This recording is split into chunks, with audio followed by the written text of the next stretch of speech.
Um, let's see.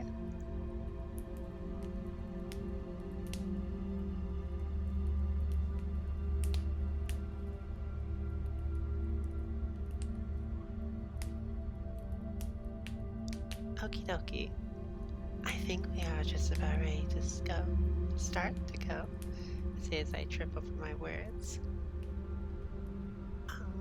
Turn this off, and we are very burpy tonight. I don't know why. I only drank like some kvass earlier today, about what, 6 or so hours ago? Probably less. Anyway,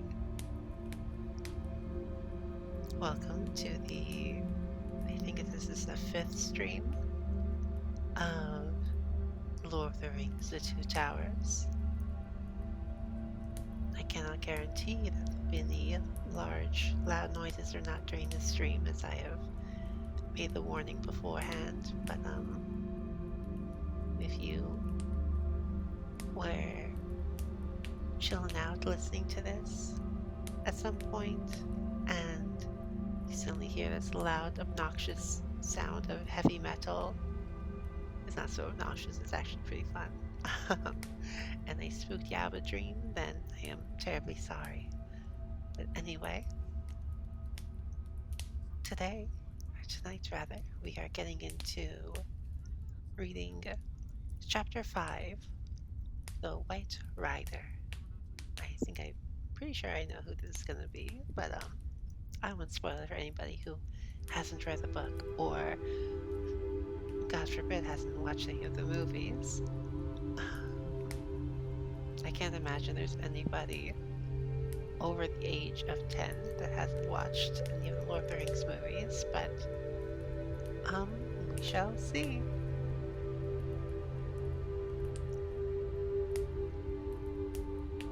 We're gonna see if we can read an entire chapter tonight, but who knows. Anyway, without further ado, let us get started.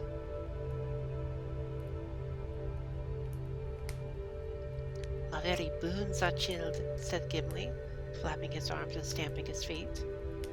Day had come at last. At dawn, the companions had made such breakfast as they could. Now in the growing light, they were getting ready to search the ground again for signs of the hobbits. And do not forget that old man, said Gimli. I should be happier if I could see the print of a boot. Why would that make you happy?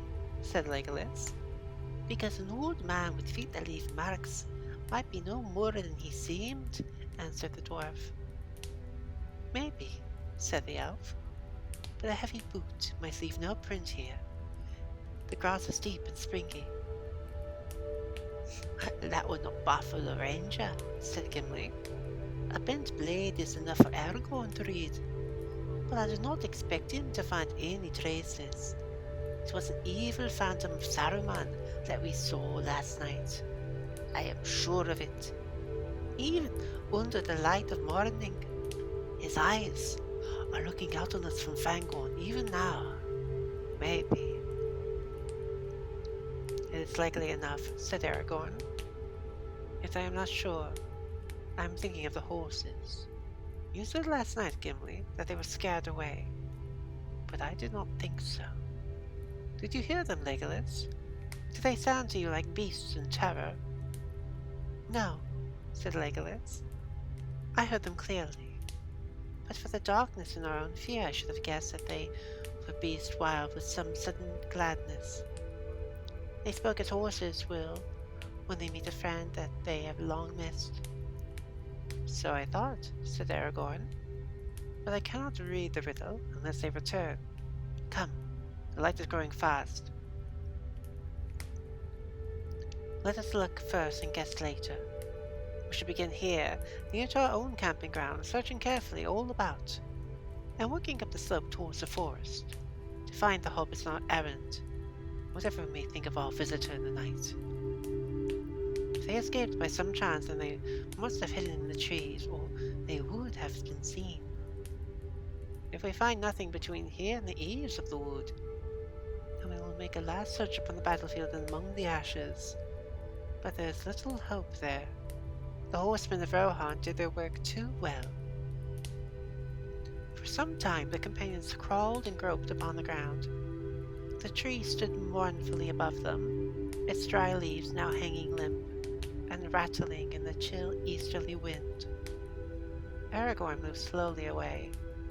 He came to the ashes of the watchfire near the river bank, and it began to retrace the ground back towards the knoll where the battle had been fought. Suddenly, he stooped and bent low with his face almost in the grass. Then he called to the others. They came running up. "Here at last we find news," said Aragorn. He lifted up a broken leaf for them to see, a large pale leaf of golden hue, now fading and turning brown. "Here is a malorn leaf of Lorien, and there are small crumbs on it, and a few more crumbs in the grass. And see, there are some pieces of cut cord lying nearby." "And here is the knife that cut them," said Gimli. He stooped and drew out a tussock, into which some heavy foot had trampled it, a short, jagged blade. The haft from which it had been snapped was beside it. "It was an orc weapon," he said, holding it gingerly, and looking with disgust at the carved handle. It had been shaped like a hideous head with squinting eyes and a leering mouth. "Well, here's the strangest prisoner we have yet found," exclaimed Legolas. "A bound prisoner. Escapes both from the orcs and from the surrounding horsemen. He then stops while still in the open and cuts his bonds with an orc knife. But how and why? For if his legs were tied, how did he walk? And if his arms were tied, how did he use the knife? And if neither were tied, why did he cut the cords at all?" Being pleased with his skill, he then sat down and quietly ate some whey bread. That at least is enough to show that he was a hobbit, without the malorn leaf. After that, I suppose, he turned his arms into wings and flew away singing into the trees. It should be easy to find them, we only need wings ourselves. "There was sorcery here right enough," said Gimli. "What was that old man doing? What have you to say, Aragorn, to the reading of Legolas? Can you better it?" "Maybe I could," said Aragorn, smiling. "There are some other signs near at hand that you have not considered. I agree that the prisoner was a hobbit and must have had either legs or hands free before he came here. I guess that it was hands because the riddle then becomes easier, and also because, as I read the marks, he was carried to this point by an orc. Blood was spilled there, a few paces away, orc blood. There are deep prints of hooves all about this spot, and signs that a heavy thing was dragged away. The orc was slain by horsemen, and later his body was hauled to the fire. But the hobbit was not seen. He was not in the open, for it was night and he still had his elven cloak. He was exhausted and hungry, and it is not to be wondered at that. When he had cut his bonds with the knife of his fallen enemy, he rested and ate a little before he crept away. But it is a comfort to know that he had some lembas in his pocket, even though he ran away without gear or pack. That, perhaps, is like a hobbit. I say he, though I hope and guess that both Merry and Pippin were here together. There is, however, nothing to show that for certain." "And how do you suppose that either of our friends came to have a hand free?" asked Gimli. "I do not know how it happened," answered Aragorn. "Nor do I know why an orc was carrying them away. Not to help them escape, we may be sure. Nay, rather I think that I now begin to understand a matter that has puzzled me from the beginning. Why, when Boromir had fallen, were the orcs content with the capture of Merry and Pippin? They did not seek out the rest of us, nor attack our camp, but instead they went with all speed towards Isengard. Did they suppose they had captured the ring-bearer and his faithful comrade? I think not. The masters will not dare to give such plain orders to orcs, even if they knew so much themselves. They will not speak openly to them of the ring. They are not trusty servants. But I think the orcs have been commanded to capture hobbits alive at all costs. An attempt was made to slip out with the precious prisoners before the battle. Treachery perhaps, likely enough with such folk. Some large, bold orc may have been trying to escape with the prize alone for his own ends. There, that is my tale. Others might be devised, but all this we may count in any case. One at least of our friends have escaped. It is our task to find him and help him before we return to Rohan. We must not be daunted by Fangorn, since need drove him into that dark place.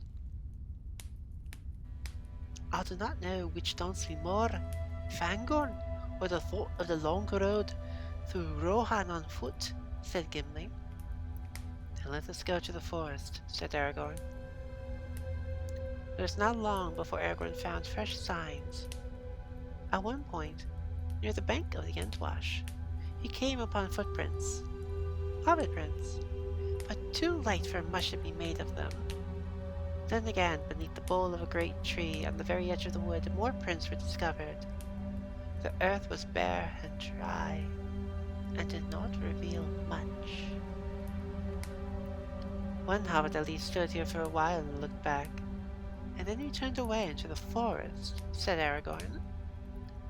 Then we must go in too, said Gimli, but I do not like the look of this Fangor, and we were warned against it. I wish the chase had led anywhere else. I do not think the wood feels evil, whatever tales may say, said Legolas.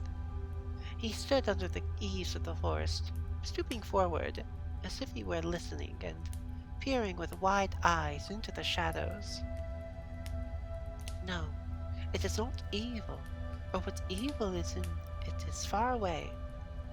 I catch only the faintest echoes of dark places where the hearts of the trees are black. There is no malice near us, but there is watchfulness and anger. Well, it has no cause to be angry with me, said Gimli. I have done it no harm.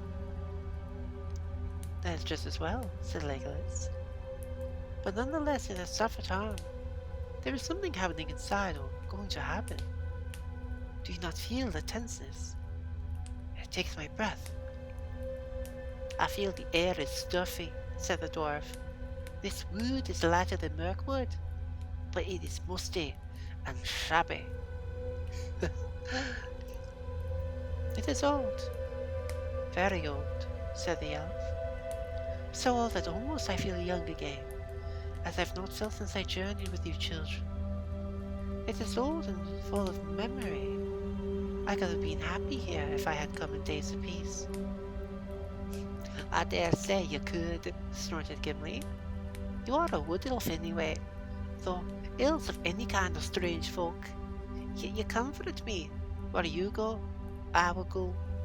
But keep your bow ready at hand, and I will keep my axe loose in my belt, not for use on trees, he added hastily, looking up at the tree under which they stood. I do not wish to meet that old man at unawares without an argument ready to hand. That is all. Let us go. With that, the 3 hunters plunged into the forest of Fangorn. Legolas and Gimli left the tracking to Aragorn. Yes, Aragorn probably has, advantage on survival checks, right? He has to be the ranger. There is little for him to see. The floor of the forest was dry and covered with a drift of leaves, but guessing that the fugitives would stay near the water, he returned often to the banks of the stream. So it was that he came upon the place where Merry and Pippin had drunk and bathed their feet. There, plain for all to see, were the footprints of 2 hobbits, one somewhat smaller than the other. This is good tidings, said Aragorn. Yet the marks are 2 days old, and it seems that at this point the hobbits left the water side. Then what shall we do now? Said Gimli. We cannot pursue them through the whole fastness of Fangorn. We have come ill supplied. If we do not find them soon, we shall be of no use to them. except to sit down beside them and show our friendship be starving together. If that's indeed all we can do, then we must do that, said Aragorn. Let's go on. They came at length to the steep, abrupt end of Treebeard's Hill and looked up at the rock wall, with its rough steps leading to the high shelf. Gleams of sun were striking through the hurrying clouds, and the forest now looked less grey and drear. Let us go up and look about us, said Legolas. I will feel my breath short. I should like a taste of freer air for a while. The companions climbed up. Aragorn came last, moving slowly. He was scanning the steps and ledges closely. I'm almost sure that the hobbits have been up here, he said. But there are other marks. Very strange marks, which I do not understand. I wonder if we can see anything from this ledge which will help us to guess which way they went next. He stood up and looked about, but he saw nothing that was of any use. The shelf faced southward and eastward, but only on the east was the view open. There he could see the heads of the trees descending in ranks towards the plain from which they had come. We have journeyed a long way round, said Legolas. We could have all come here safe together if we had left the Great River on the second or third day and struck west. You can foresee whither their road will lead them, till they come to its end. But we did not wish to come to Fangorn, said Gimli. Yet here we are, and nicely caught in the net, said Legolas. Look. Look at what? Said Gimli. There in the trees. Where? I have not elf eyes. Hush! Speak more softly. Look, said Legolas, pointing. Down in the wood, back in the way that we have just come. It is he. Cannot you see him, passing from tree to tree? I see now, hissed Gimli. Look, Aragorn, did I not warn you? There is the old man, old in dirty grey rags. That is why I cannot see him at first. Aragorn looked and beheld a bent figure moving slowly. It was not far away. It looked like an old beggar man, walking wearily, leaning on a rough staff. His head was bowed, and he did not look towards them. In other lands they would have greeted him with kind words, but now they stood silent, each feeling a strange expectancy. Something was approaching that held a hidden power, or menace. Gimli gazed with wide eyes for a while, as step by step the figure drew nearer. Then suddenly, unable to contain himself longer, he burst out. Your bow, Legolas, bend it! Get ready, it is Saruman! Do not let him speak or put a spell upon us! Shoot fast! Legolas took his bow and bent it, slowly and as if some other will resisted him. He held an arrow loosely in his hand, but did not fit it to the string. Aragorn stood silent, his face was watchful and intent. Why are you waiting? What is the matter with you? Said Gimli in a hissing whisper. Legolas is right, said Aragorn quietly. We may not shoot an old man, so let unawares and unchallenged. Whatever fear or doubts be on us, watch and wait. At that moment the old man quickened his pace and came with surprising speed to the foot of the rock wall, and suddenly he looked up. While they stood motionless looking down, there was no sound. They could not see his face. He was hooded, and above the hood he wore a wide-brimmed hat, so that all his features were overshadowed, except for the end of his nose and his grey beard. Yet it seemed to Aragorn that he caught the gleam of eyes keen and bright from within the shadow of the hooded brows. At last, the old man broke the silence. Well met indeed, my friends, he said in a soft voice. I wish to speak to you. Will you come down, or shall I come up? Without waiting for an answer, he began to climb. Now, said Gimli, stop him, Legolas. Did I not say that I wished to speak to you? Said the old man. Put away that bow, Master Elf. The bow and arrow fell from Legolas's hands, and his arms hung loose at his side. "And you, Master Dwarf, pray take your hand from your axe haft till I am up. You will need not such arguments." Gimli started and stood still as stone, staring, while the old man sprang up the rough steps as nimbly as a goat. All weariness seemed to have left him. As he stepped up upon to the shelf there was a gleam, too brief for certainty, a quick glint of white, as if some garment shrouded by the grey rags had been for an instant revealed. The intake of Gimli's breath could be heard as loud as hiss in the silence. "Well met, I say again," said the old man, coming towards them. When he was a few feet away he stood, stooping over his staff, with his head thrust forward, peering at them from under his hood. "And what may you be doing in these parts? An elf, a man, and a dwarf, all clad in elvish fashion. No doubt there is a tale worth hearing behind it all.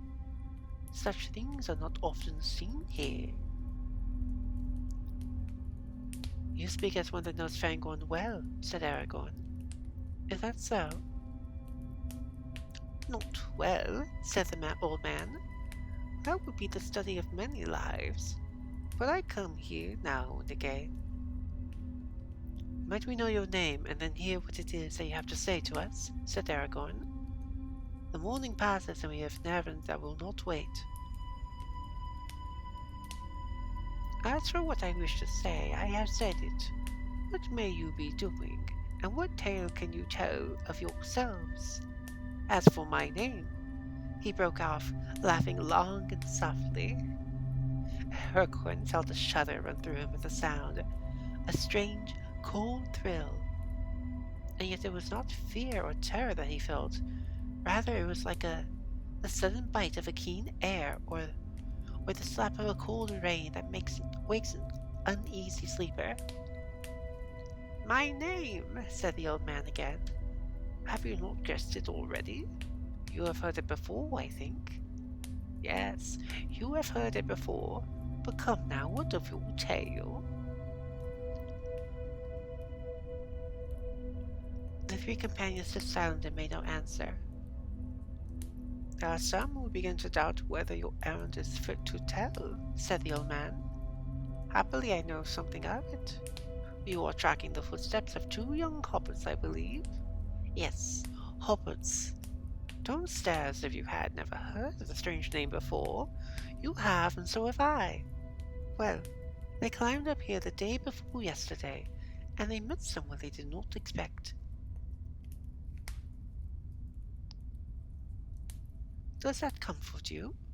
And now you would like to know where they were taken? Well, maybe I can give you some news about that. But why are we standing? Your errand, you see, is no longer as urgent as you thought. Let us sit down and be more at ease." The old man turned away and went towards a heap of fallen stones and rock at the foot of the cliff behind. Immediately, as if a spell had been removed, the others relaxed and stirred. Gimli's hand went at once to his axe haft. Aragorn drew his sword. Legolas picked up his bow. The old man took no notice, but stooped and sat himself on a low flat stone. Then his grey cloak drew apart, and they saw, beyond doubt, that he was clothed beneath all in white. "Saruman!" cried Gimli, springing towards him with axe in hand. "Speak! Tell us where you have hidden our friends. What have you done with them? Speak, or I'll make a dint in your head that even a wizard will find it hard to deal with." The old man was too quick for him. He sprang to his feet and leaped to the top of a large rock. There he stood, grown suddenly tall, towering above him. His hood and his grey rags were flung away. His white garments shone. He lifted up his staff, and Gimli's axe leaped from his grasp and fell ringing on the ground. The sword of Aragorn, stiff in his motionless hand, blazed with a sudden fire. Legolas gave a great shout and shot an arrow high into the air. It vanished in a flash of flame. "Mithrandir!" he cried. "Mithrandir!" "Well met, I say to you again, Legolas. said the old man. They all gazed at him. His hair was white as snow in the sunshine, and gleaming white was his robe. The eyes under his deep brows were bright, piercing as the rays of the sun. Power was in his hand. Between wonder, joy, and fear they stood, found no word to say. At last Aragorn stirred. "Gandalf," he said, "beyond hope you return to us in our need. What veil was over my sight? Gandalf!" Gimli said nothing, but sank to his knees, shading his eyes. "Gandalf," the old man repeated, as if recalling from old memory of a long-disused word. "Yes, that was the name. I was Gandalf." He stepped down from the rock, and picking up his grey cloak, wrapped it about him. It seemed as if the sun had been shining, but now was hid in cloud again. "Yes, you may still call me Gandalf," he said, and the voice was the voice of their old friend and guide. "Get up, my good Gimli. No blame to you, and no harm done to me. Indeed, my friends, none of you have any weapon that could hurt me. Be merry, we meet again. At the turn of the tide, the great storm is coming. But the tide has turned." He laid his hand on Gimli's head, and the dwarf looked up and laughed suddenly. "Oh, Gandalf," he said, "but you are all in white." "Yes, I am white now," said Gandalf.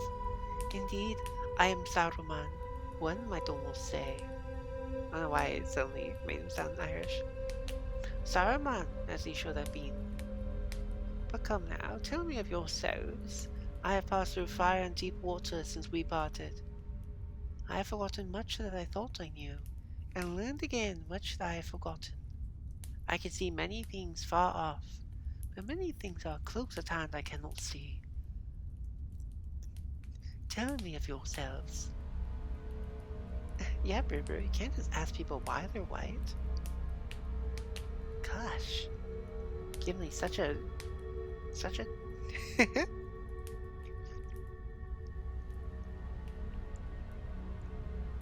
Hope you're doing well tonight, Berber. "What do you wish to know?" said Aragorn. "All that has happened since we parted on the bridge will be a long tale. Will you not first give us news of the hobbits? Did you find them? And are they safe?" "No, I did not find them," said Gandalf. "There was a darkness over the valleys of the Emwyn Moon, and I did not know of their captivity until the eagle told me." "An eagle," said Legolas. "I have seen an eagle high and far off. The last time was 3 days ago above the Emyn Muil." "Yes," said Gandalf. "That was Gwahir the Windlord, who rescued me from Orthanc. I sent him before me to watch the river and gather tidings. His sight is keen, but he cannot see all that passes under hill and tree. Some things he has seen, and others I have seen myself. The ring now has passed beyond my help, or the help of any of the company that set out from Rivendell. Very nearly it was revealed to the enemy, but it escaped.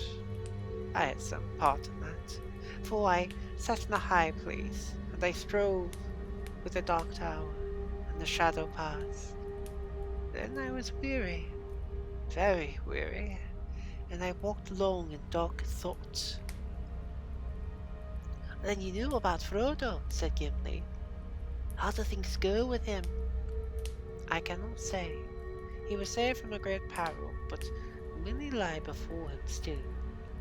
He resolved to go alone to Mordor, and he set out. That is all I can say." "Not alone," said Legolas. "We think that Sam went with him." "Did he?" said Gandalf. "Away!" Look at me with my big old wingies.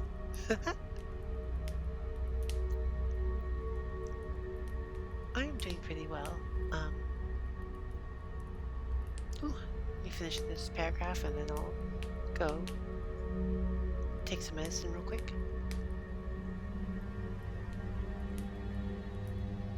said Gandalf. Did he? Said Gandalf, and there was a gleam in his eye and a smile on his face. Did he indeed? It is news to me. It does not surprise me. Good. Very good. You lighten my heart. You must tell me more. Now, sit by me and tell me the tale of your journey. Let me be right back. I want to go ahead and get some medication, and then we will return very shortly. Give me a moment.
Alright, I have returned.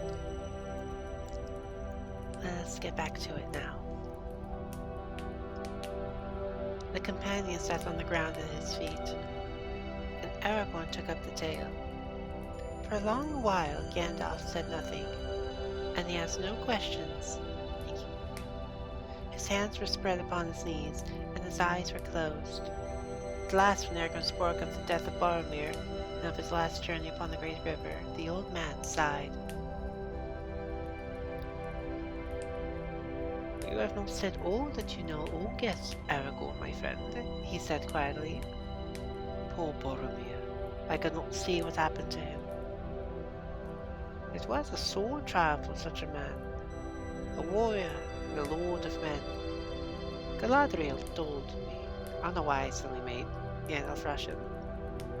Galadriel told me that he was in peril, but he escaped in the end. I am glad. It was not in vain that the young hobbits came with us, if only for Boromir's sake. But that is not the only part they have to play.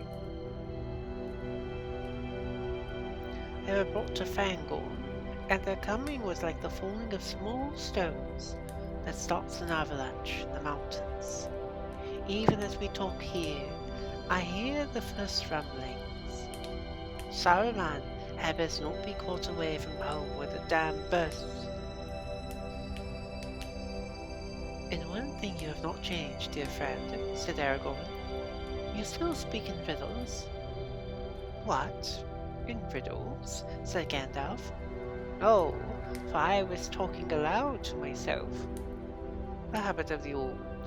They choose the wisest person present to speak to. The long explanations needed by the young are wearying. He laughed, but the sound now seemed warm and kindly as a gleam of sunshine. I am no longer young, even in the reckoning of men of the ancient houses, said Aragorn. Will you not open your mind more clearly to me? What then shall I say? Said Gandalf, and paused for a while in thought. This is in brief, is in how I see things at the moment. If you wish to have my peace of mind as plain as possible. The enemy, of course, has long known that the ring is abroad, and that it is borne by a hobbit. He knows now the number of our company that set out from Rivendell, and the kind of each of us, but he does not yet perceive our purpose clearly. He supposes that we are all going to Minas Tirith, for that is what he would himself have done in our place, and according to his wisdom, it would have been a heavy stroke against his power. Indeed, he is in great fear, not knowing what mighty one may suddenly appear, wielding the ring and assailing him with war, seeking to cast him down and take his place. That we should wish to cast him down and have no one in his place is not a thought that occurs to his mind. That we should try to destroy the ring itself has not yet entered into his darkest dream, in which no doubt you will see our good fortune and our hope. For imagining war, he has let loose war, believing that he has no time to waste.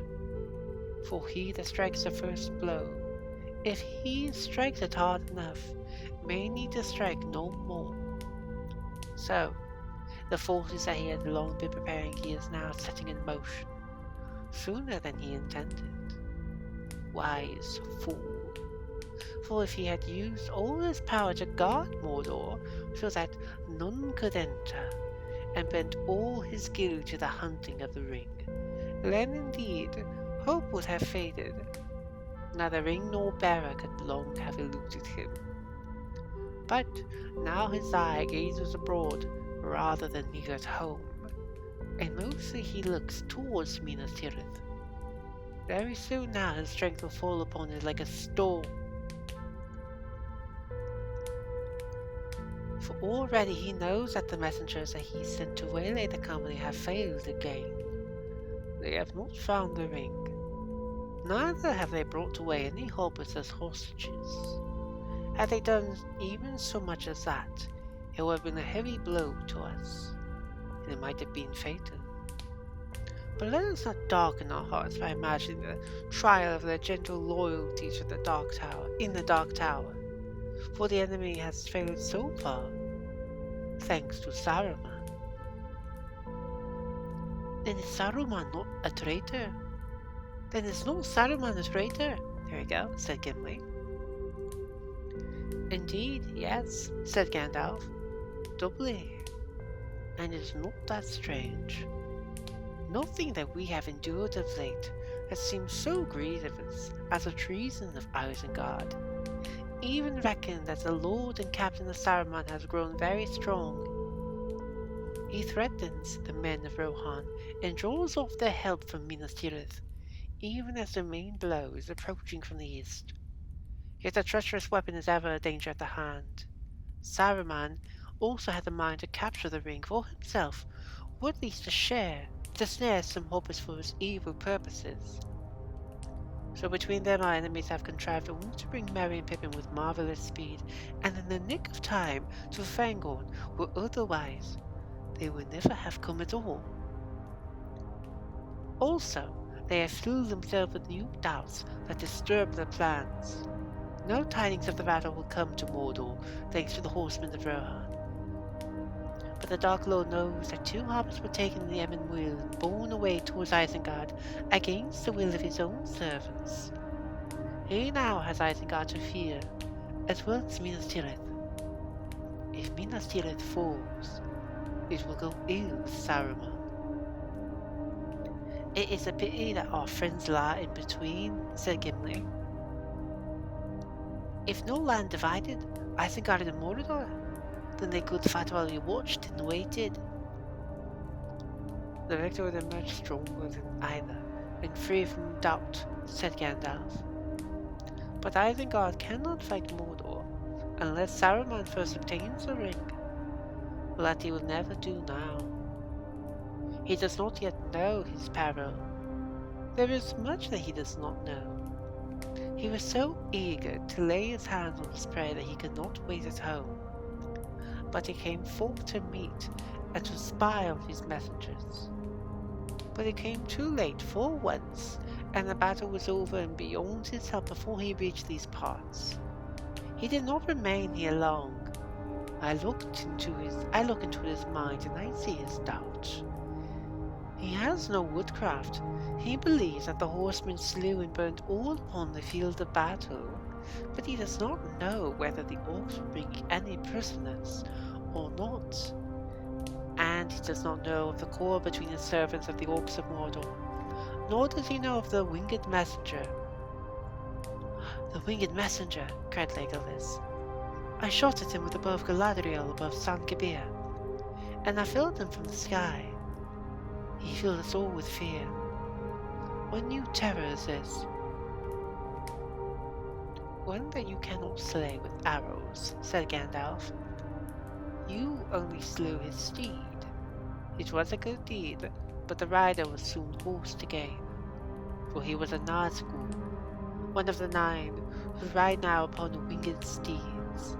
Soon their terror will overshadow the last armies of our friends, cutting off the sun. But they have not yet been allowed to cross the river, and Saruman does not know of this new shape in which the ringwraiths have been clad. His thought is ever on the ring.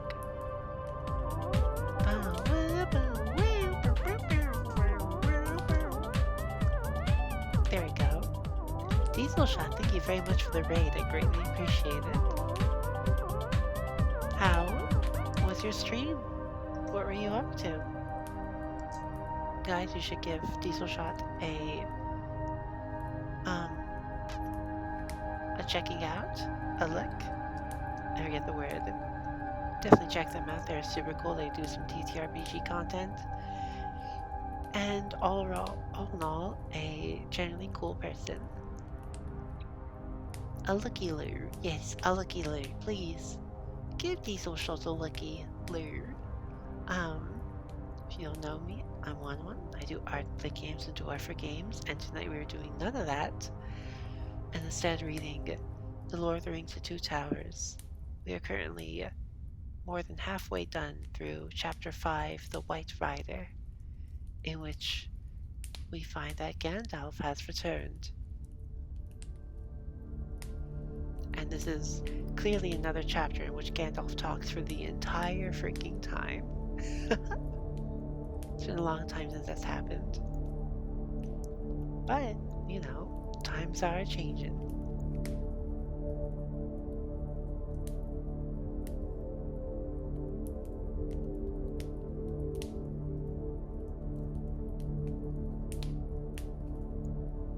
Anyway, let's get back to reading.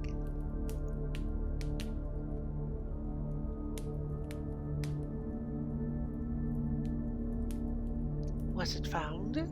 What if Theoden, Lord of the Mark, should come by it and learn of its power?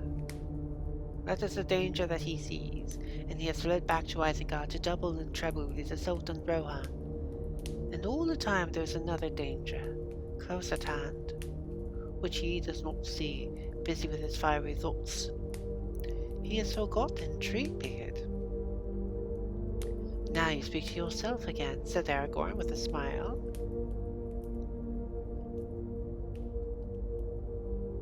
Treebeard is not known to me,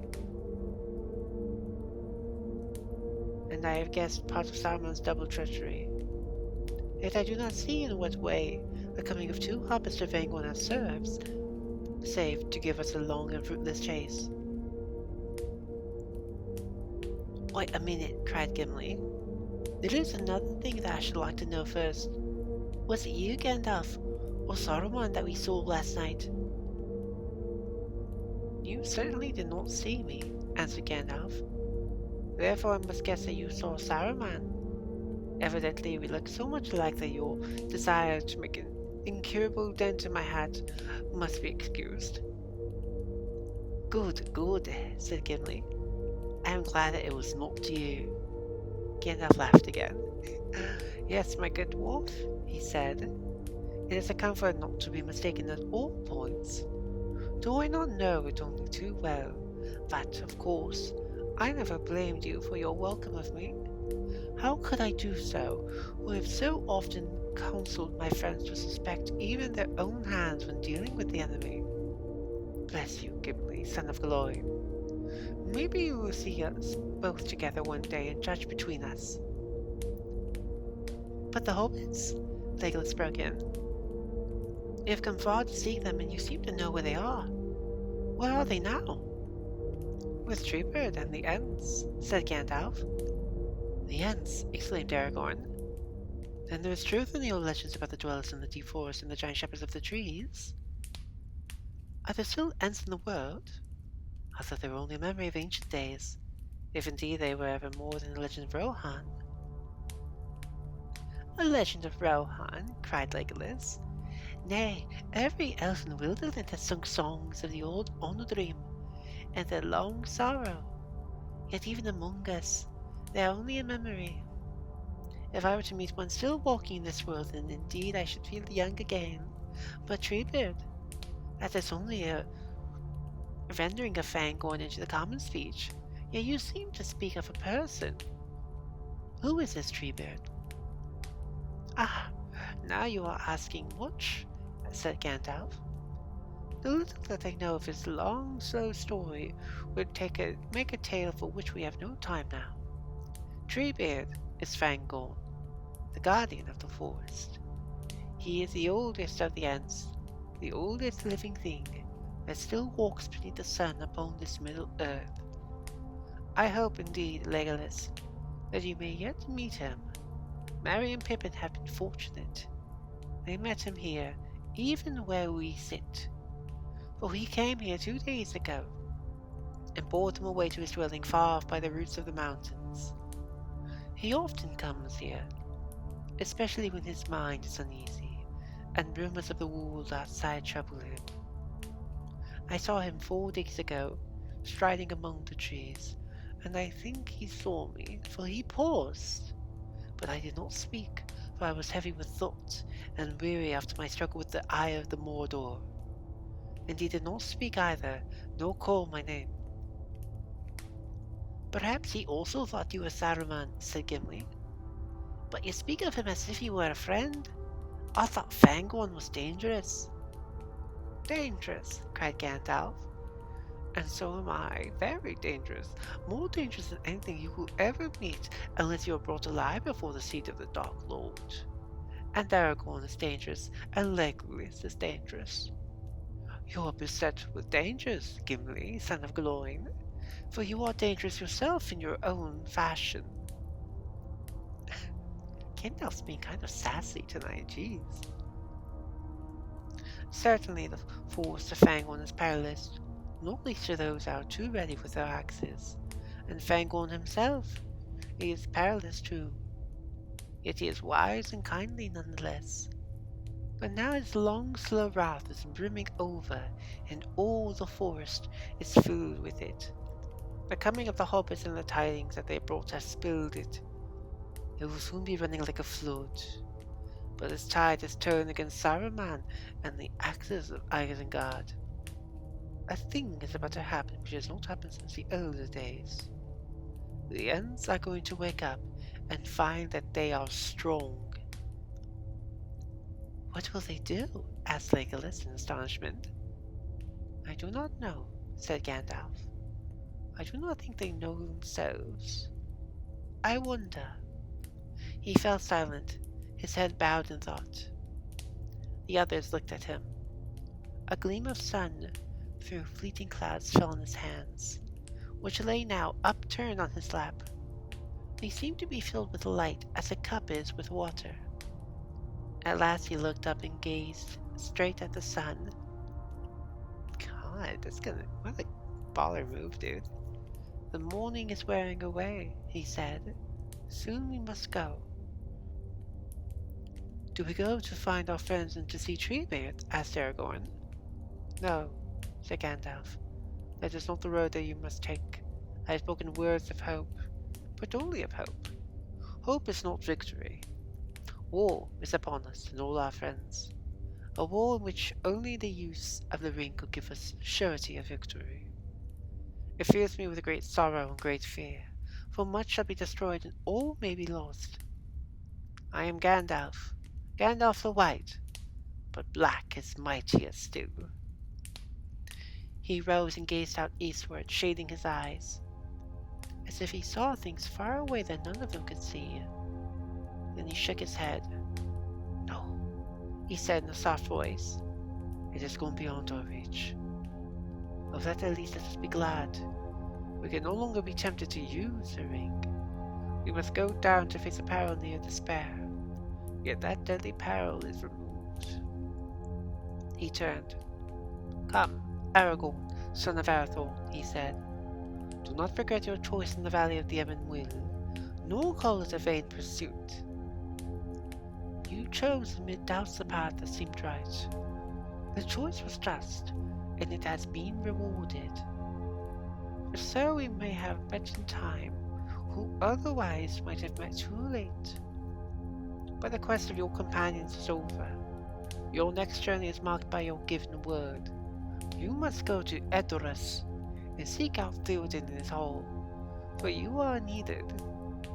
The light of Anduril must now be uncovered in the battle for which I has so long waited. There is war in Rohan, and war's evil. It goes ill with Theoden. Then are we not to see the merry young hobbits again? Said Legolas. I did not say so, said Gandalf. Who knows? Have patience. Go where you must go, and hope. To Edoras. I go thither also. It is a long way for a man to walk, young or old, said Aragorn. I fear the battle will be over long ere I come there. We shall see, said Gandalf. Will you come now with me? Yes, we will set out together, said Aragorn. But I do not doubt that you will come there before me if you wish. He rose and looked long at Gandalf.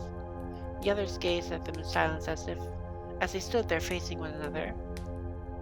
The grey figure of the man, Aragorn, son of Arathorn, was tall and stern as stone, his hand upon the hilt of his sword. He looked as if some king out of the midst of the sea had stepped upon the shores of lesser men. Before him stooped the old figure, white, shining now as if with some light kindled within, bent, laden with years, but holding a power beyond the strength of kings. Do I not say truly, Gandalf, said Aragorn at last, that you could go whichsoever you wish quicker than I? And this I also say, you are a captain on a banner. The Dark Lord has 9, but we have one, mightier than they, the White Rider. He has passed through fire and the abyss, and they shall fear him. We will go where he leads. Yes, together we will follow you, said Legolas. But first, it would ease my heart, Gandalf, to hear what befell you in Moria. Will you not tell us? Can you not stay even to tell your friends of how you were delivered? I have stayed already too long, answered Gandalf. Time is short, but if there were a year to spend, I would not tell you all. Then tell us what you will in time allows, said Gimli. Come, Gandalf, tell us how you fared with the Balrog. Name him not, said Gandalf, and for a moment it seemed that a cloud of pain passed over his face, and he sat silent, looking old as death.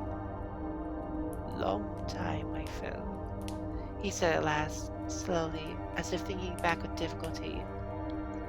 Long I fell, and he fell with me. His fire was about me. I was burned. When we plunged into the deep water, it all was dark. Cold it was as a tide of death. Almost it froze my heart. Deep is the abyss that is spanned by Durin's bridge, and none has measured it, said Gimli. Yet it has a bottom, beyond light and knowledge, said Gandalf. Thither I came at last, to the uttermost foundations of stone. He was with me still. His fire was quenched, but now he was a thing of slime, stronger than a strangling snake. We fought far under the living earth, where time is not counted. Ever he clutched me, and ever I hewed him, till at last he fled into dark tunnels.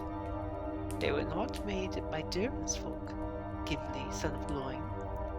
Far, far below the deepest delving of the dwarves, the world is gnawed by nameless things. Even Sauron knows them not. They are older than he. Now I have walked there, but I will bring no report to darken the light of day. In that despair my enemy was my only hope, and I pursued him, clutching at his heel. Thus he brought me back at last to the secret ways of Khazad-dûm. Too well he knew them all, Ever up now we went, until we came to the endless stair. Fun fact, I believe it was Tolkien and Lovecraft that both served together. Maybe not in the same troop, but definitely um, one was a fan of the other, kind of. I think Tolkien took some inspiration from Lovecraft, but otherwise I don't think he particularly liked him very much. I think they were acquaintances of everything, which, you know, Lovecraft was a racist piece of shit anyway, but he made an entire horror genre, so that's cool.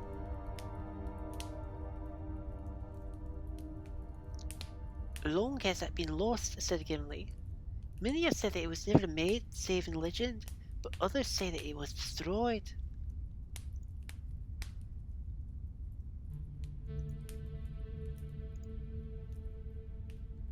It was made and had not been destroyed, said Gandalf. From the lowest dungeon to the highest peak it climbed, ascending an unbroken spiral in many thousand steps, until it issued at last in Durin's tower, carved in the living rock of Zilag-Zigil. The pinnacle of the Silver Time. There upon Celebdil was a lonely window in the snow, and before it lay a narrow space, a dizzy eyrie above the mist of the world. The sun shone fiercely there, but all below was wrapped in cloud. Out he sprang, and even as I came behind, he burst into new flame. There was none to see, or perhaps after ages songs would still be sung of the battle of the peak. Suddenly Gandalf laughed. But what would they say in song? Those that looked up from afar thought that the mountain was crowned with storm. Thunder they heard, and lightning, they said, smote upon Celebdil, and leaped back broken into tongues of fire. Is not that enough? A great smoke rose about us, vapor, steam. Ice fell like rain. I threw down my enemy, and he fell from the high place, and broke the mountainside where he smote it in his ruin. Then darkness took me, and I strayed out of thoughts and time, and I wandered far on roads that I will not tell.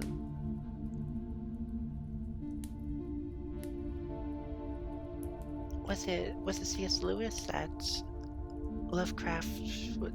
I know there is one book that I think Lovecraft was inspired by.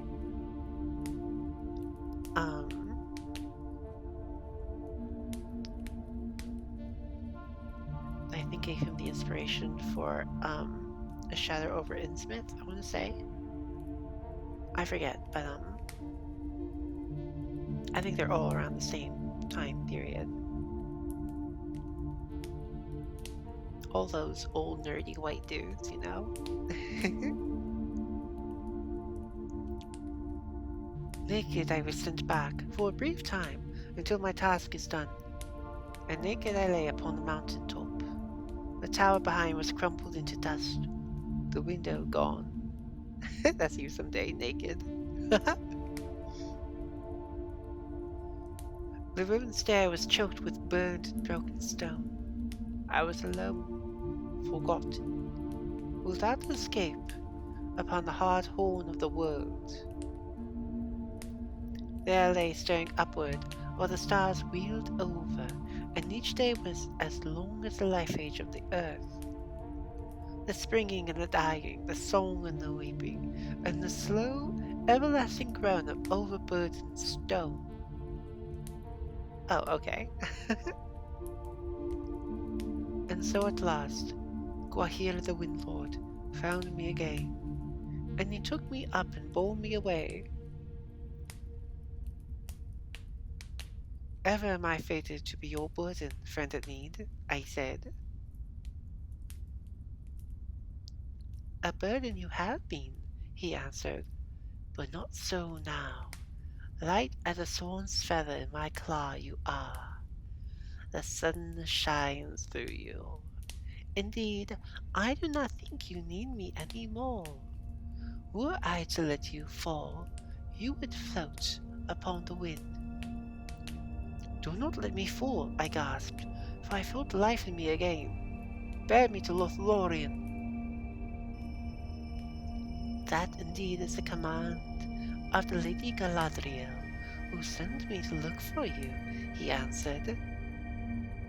Thus it was as I came to Garas Galahorn, and found you but lately gone.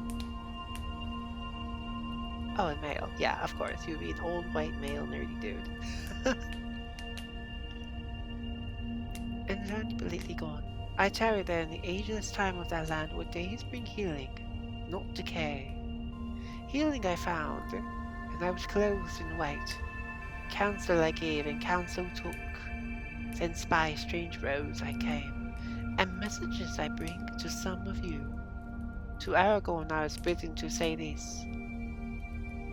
Where now are the Dunedain? Elazar, Elazar. Why do thy kinsfolk wander afar?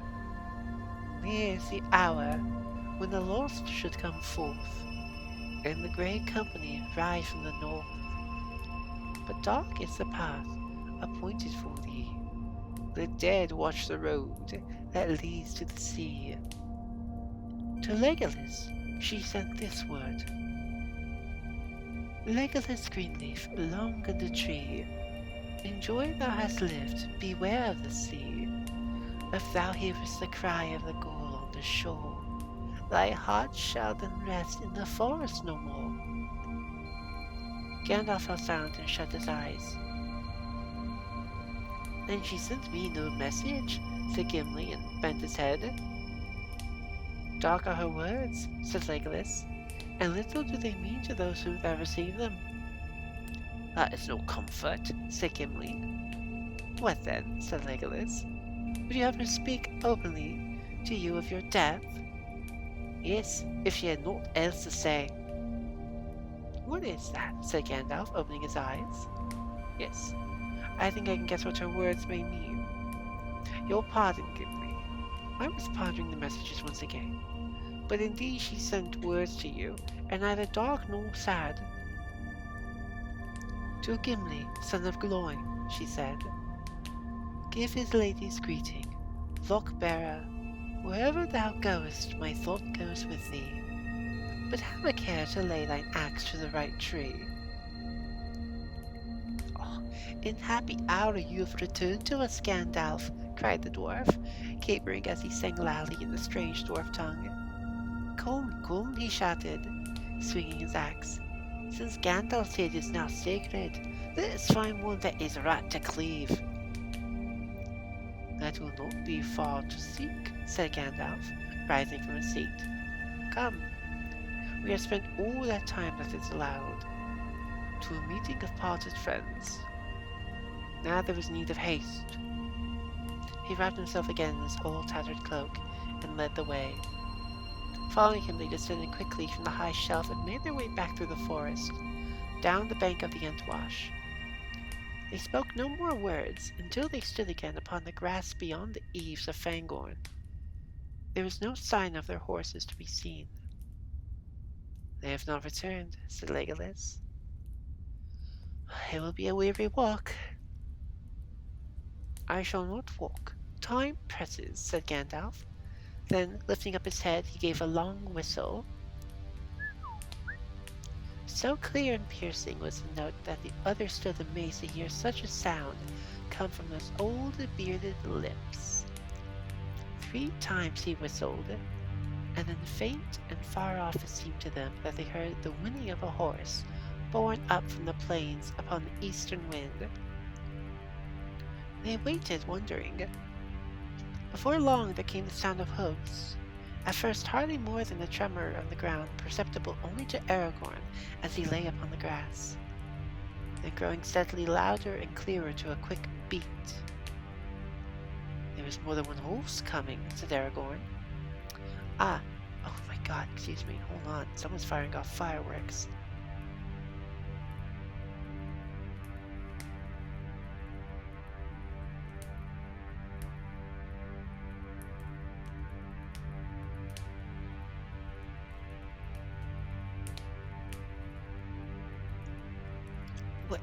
It's March 13th.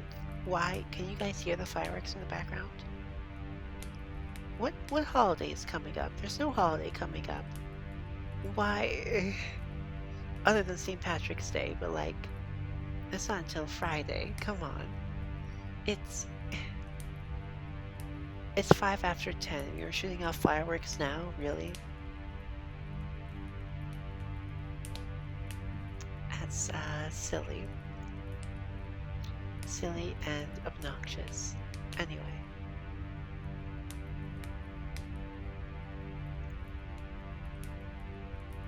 Certainly, said Gandalf.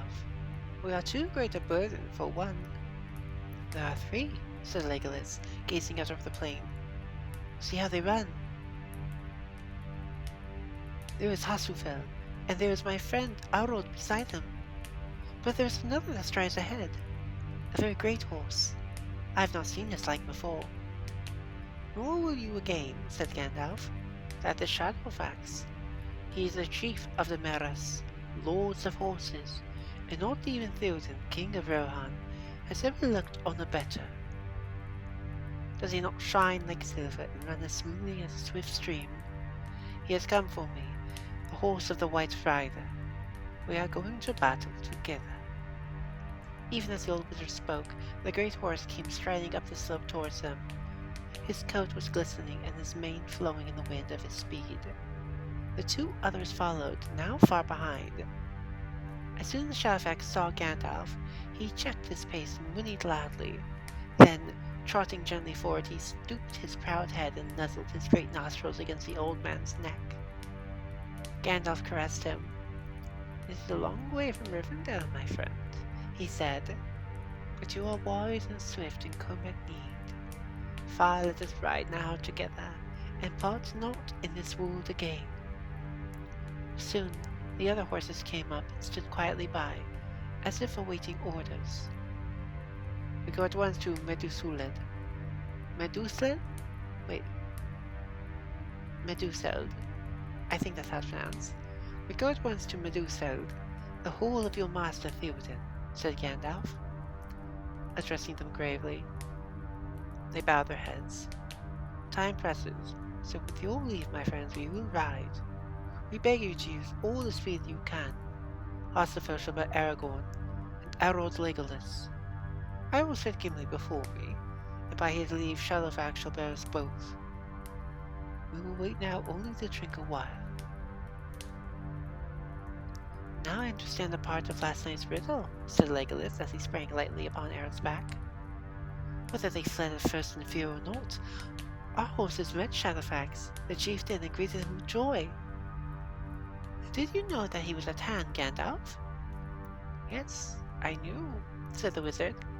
I bent my thought upon him, bidding him to make haste, for yesterday he was far away in the south of this land. Swiftly may he bear me back again. Gandalf spoke now to Shadowfax, and the horse set off at a good pace, yet not beyond the measure of the others. After a little while he turned suddenly, and, choosing a place where the banks were lower, he waded the river, and then led them away due south into a flat land, treeless and wide. The wind went like grey waves through endless miles of grass. There was no sign of road or track, but Shadowfax did not stay or falter.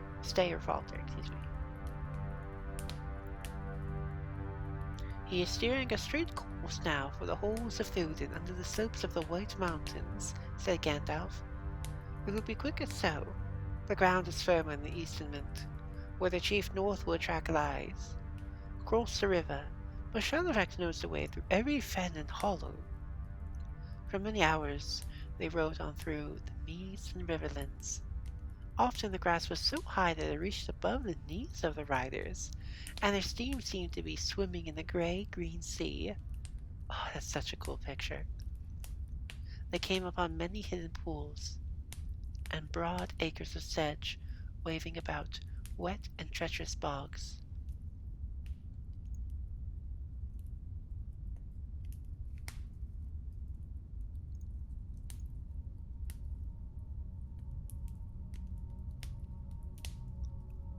But Shadowfax found the way, and the other horses followed in his swath. Sorry, I LOTR was reading for a second. Slowly, the sun fell from the sky down into the west. Looking out over the great plain, far away the writer saw it for a moment like a red fire sinking into the grass. Lo, upon the edge of sight, shoulders of the mountains glinted red upon either side. Smoke seemed to rise up and darken the sun's disk to the hue of blood, as if it had kindled the grass as it passed down under the rim of earth. There lies the gap of Rohan, said Gandalf. It is now almost due west of us. That way lies Isengard. I see a great smoke, said Legolas. What may that be? Battle and war, said Gandalf. Ride on. And with that, we are at the end of Chapter 5, The White Rider of the Two Towers. Next week, we will be reading Chapter 6, The King of the Golden Hall. But that being said, let me go ahead and find somebody to raid. But thank you everyone for joining me. This was big fun, as always. Let's see. Who has some chill vibes? There's people I don't remember following.